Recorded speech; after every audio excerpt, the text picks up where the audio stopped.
And today's topic is about partnership agreement, partnership operating agreement, partnership agreement. These are documents a lot of times are the lawyers who works your formations would do this type of agreement for you. But my focus today is to teach you how you read this thick, boring document into core content that would affect your bottom line. So I will go through that with you. At the end, I will share with you my drawing board, show you how you view this agreement, what are the key items you must find in the agreement to know how you're going to proceed with your partnership filing.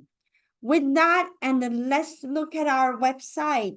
This is communitycpa.com website.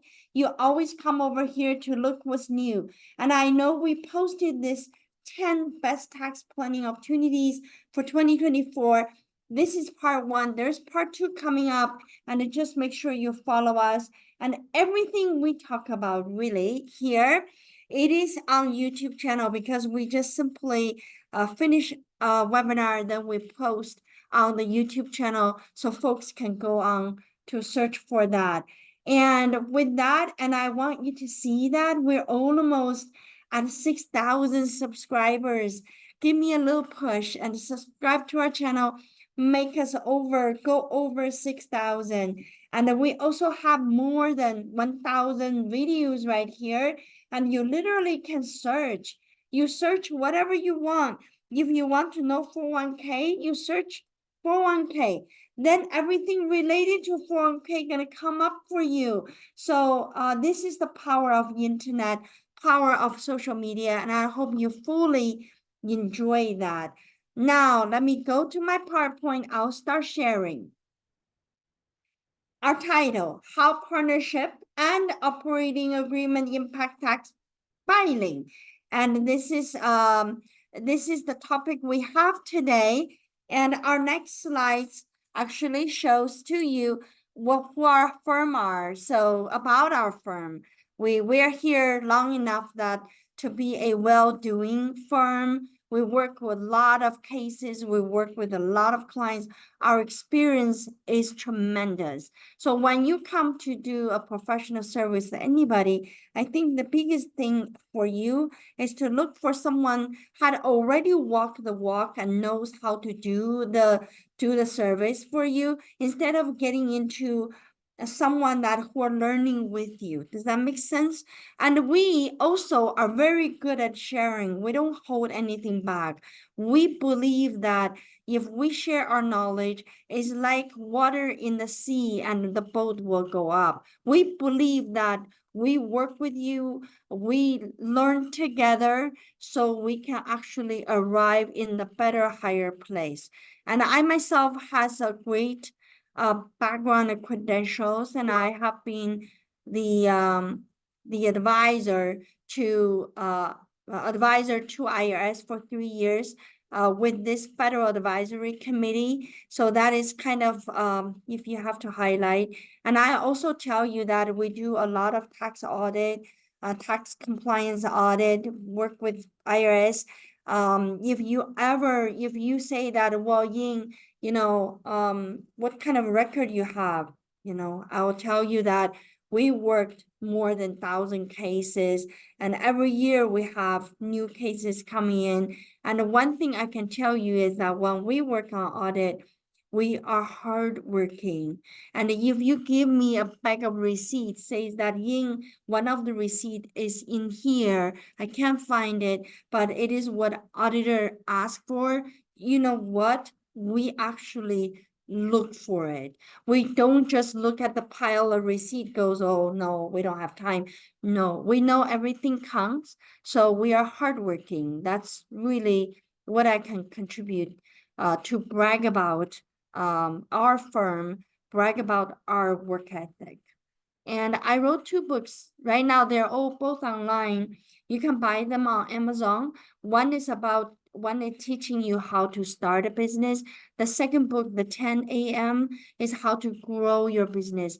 When I see entrepreneurs, when I see business owners at the place where you are growing, or maybe you are saying that, oh, no more growth and I cannot handle, that is when you need to read the second book. So I try to be the ear, hear your issues to resolve for you. I also try to be the voice to really articulate what other people need to understand about you.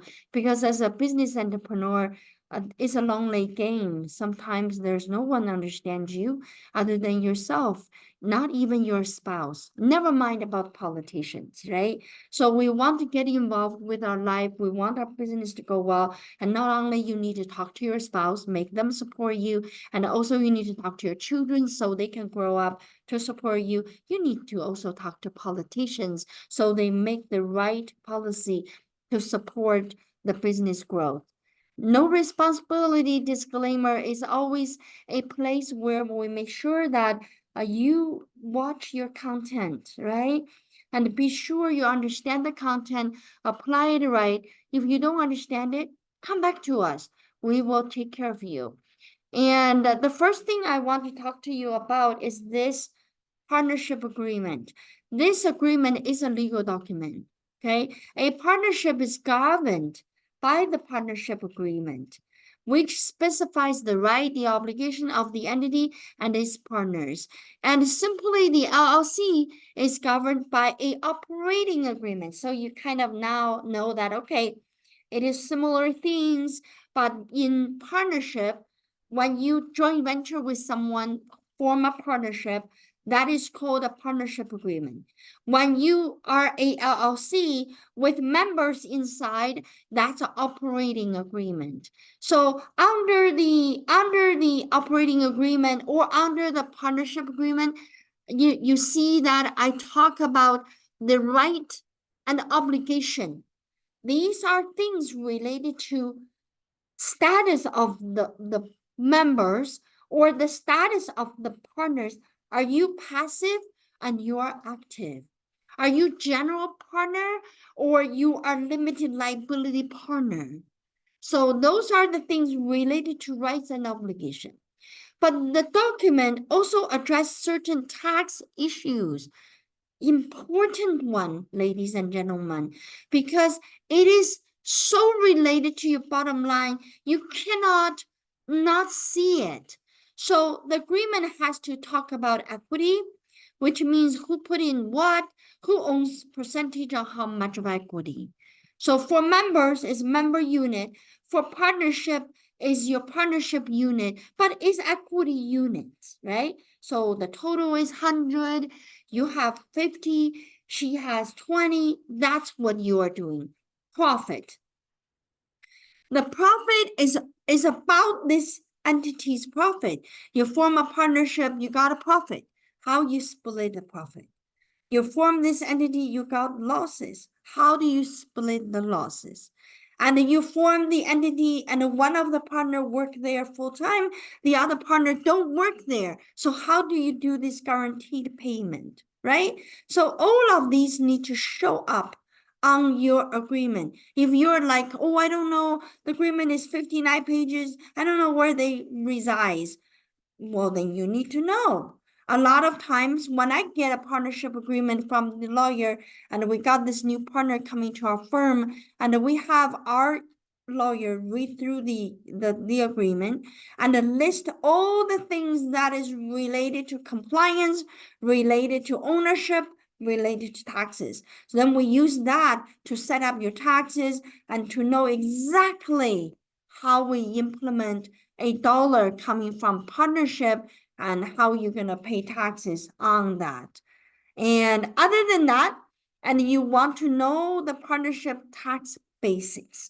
I know you know the basics because, you know, the tax numbers on the partnership, it is somewhat related to you.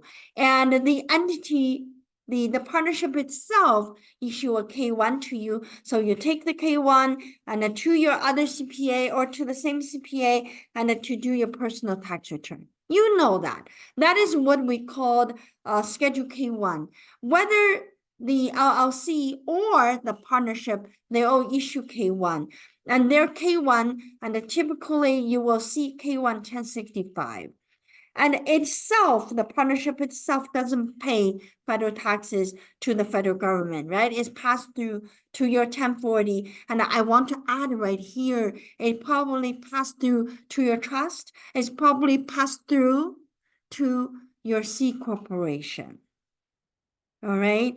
So it is not like has to be your body, has to be you yourself. So the partner can also deduct the expenses on your personal tax return. You don't have to deduct all your expenses in the partnership tax return. For example, you got two partners, one owns $1 million home, the other lives in the apartment. And then if you say, oh, home office, we reimburse you, then the one lives in the $1 million home gonna have a much bigger number on the home office deduction versus this one lives in the apartment, right?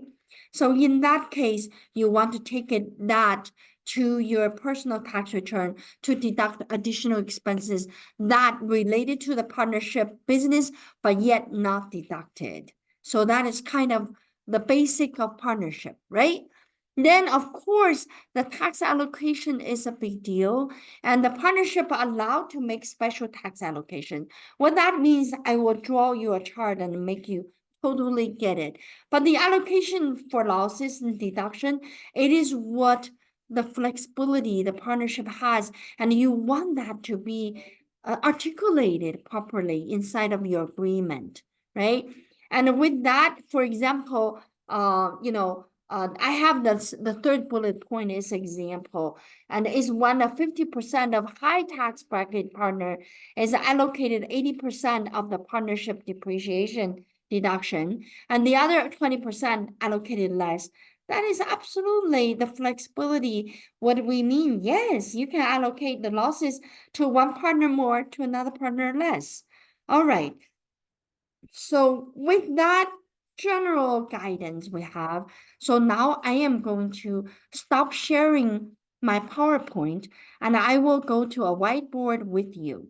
So let's take a look at my new whiteboard, which I haven't really drew anything yet, but I have a plan to explain to you about this partnership. Let me just get my pens to work right. All right. So I want my pen to this thickness and I want my color to be right. So now let's draw a partnership. Of course, I love to be an artist, but I'm not one. But I can draw boxes. So this is our partnership. And inside of here, I am going to have 3 partners. So this one owns 51%, and this one owns 29%. So this one, obviously 20%. Am I right?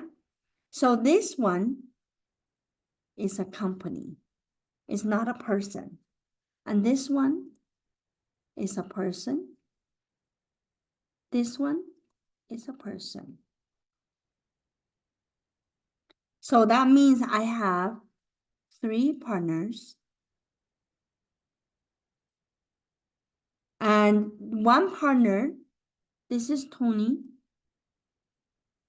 And this is Sarah. And this is a company that Tony and Sarah made. Is a holding company.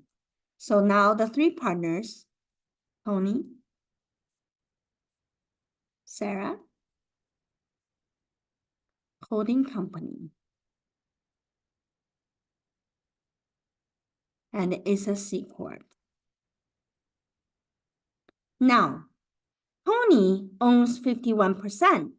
So we need to decide on for all of these partners, you want to know who is active, who is passive. So this should be written in your agreement, because the one who is active will be the one be considered a guaranteed payment. Right? Because this person is working there, so guaranteed payment is like W-2, but it hasn't really withheld. So you just write a check to them, they bring the guaranteed payment to their 1040 and they pay self-employment tax. So that is active partner. They are working the work. They are the one having the right to do things, and he happened also to be the one having the biggest share, and you can tell, right? And what about the passive one? The passive one has a limited liabilities. So that should be written in the agreement. So if the partnership went bad and there is a huge liability put upon the partnership, then the passive partner don't have responsibility for that. It is the general partner, the active partner, who has the responsibility. So that is one area you want to define the partner. And you may say that, well, you got a holding company. What is the responsibility on holding company? They're passive because company is not even a person and they cannot do work, right? So that would be Sarah, because Sarah never come to help, and that will be the holding co. So now you're gonna say, what's the big deal? Sarah is the passive and the Tony is the active. Is really a big deal, because if Sarah takes $100 home and she only pay income tax with no self-employment tax, but if Tony takes $100 home, because he is an active partner, so he'll pay taxes. He'll pay self-employment tax. So that's a big deal. That is 15% dollar difference on whether you are an active one or you are a passive one. So the contract lays that out. Now, let's see what else the contract lays out. The contract would lay out equity. The contract will lay out the profit. The contract will lay out losses. Of course, guaranteed payment. Now, what about equity? So equity basically is the ownership.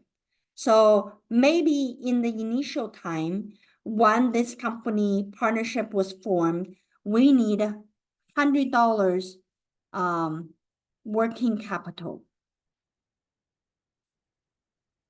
And Tony put in $51, and Sarah put in 29, and the company put in 20.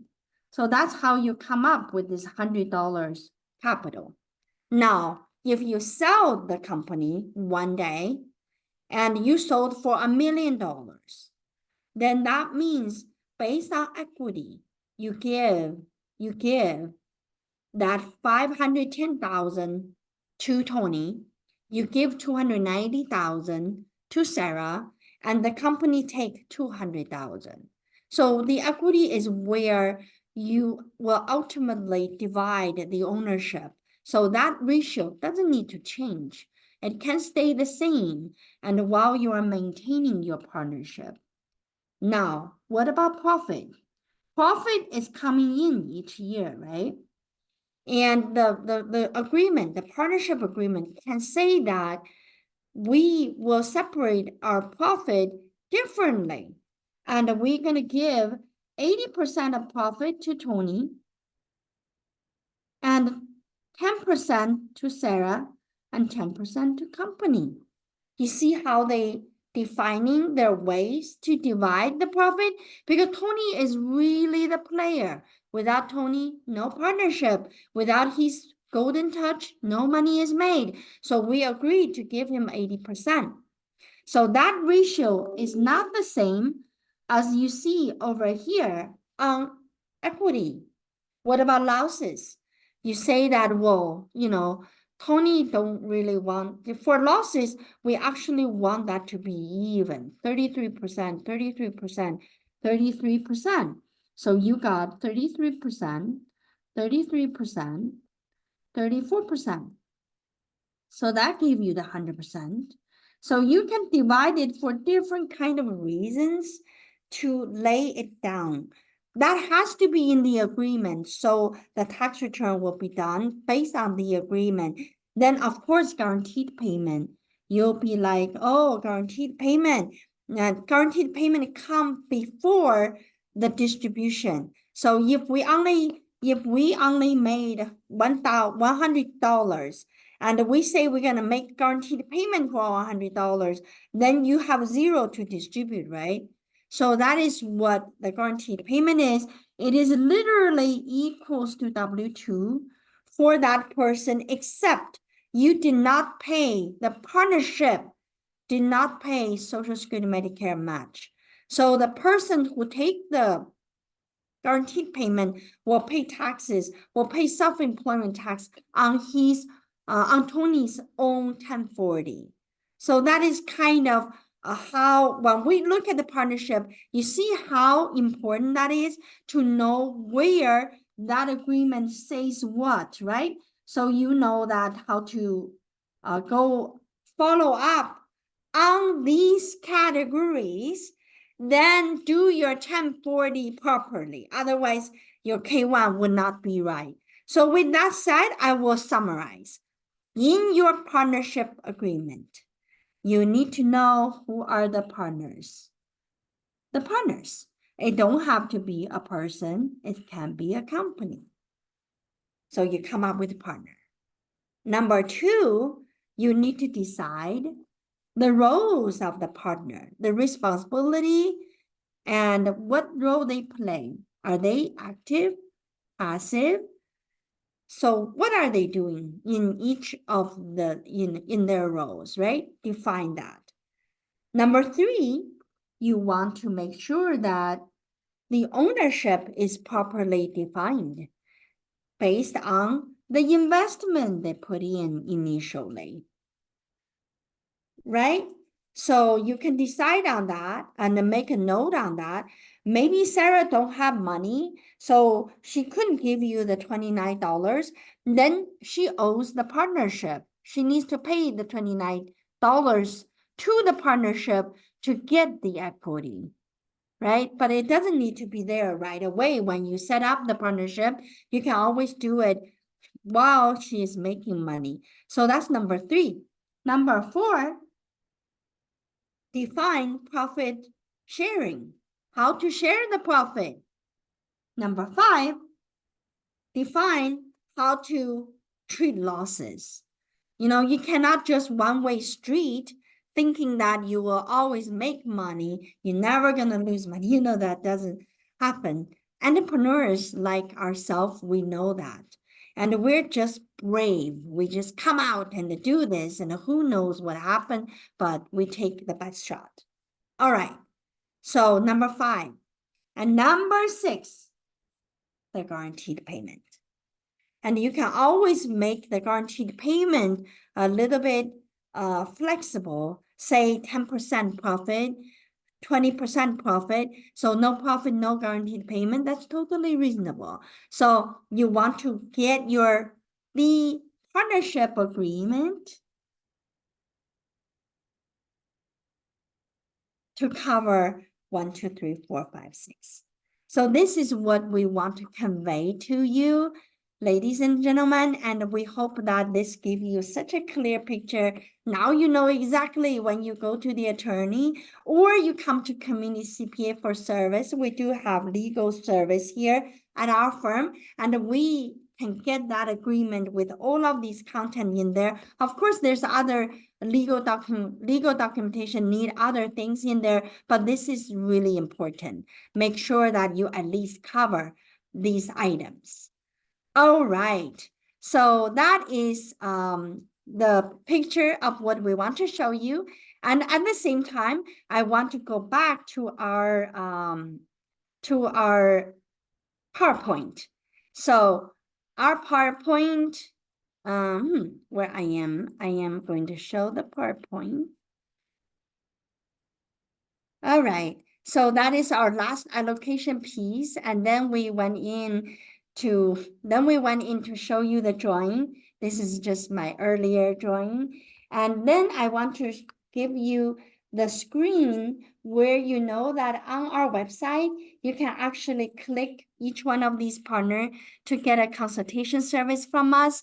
And if you have a new topic that you like to talk about, and this is the powerhouse, Catherine at communitycpa.com. She'll never miss a beat. She'll give you that. So you just need to write to her, say, hey, I want to hear that, and she'll be there for you. And we, like I said, we're so close to 6,000 subscribers. Just subscribe to our channel and turn on the notifications so you at least see what topic we're talking about. And on Tuesday and Saturday, I speak. The other time, Friday, Wednesday, we are in different language. We have the same PowerPoint. We'll go into Spanish and go into Chinese. So to help our client who probably need the translations for what we're teaching here. And we are the only CPA firm on the market, open 6 days a week. We work from Monday to Saturday. I hope that you enjoy the flexibility and convenience that we provided to you. And I will see you again on Saturday. Goodbye.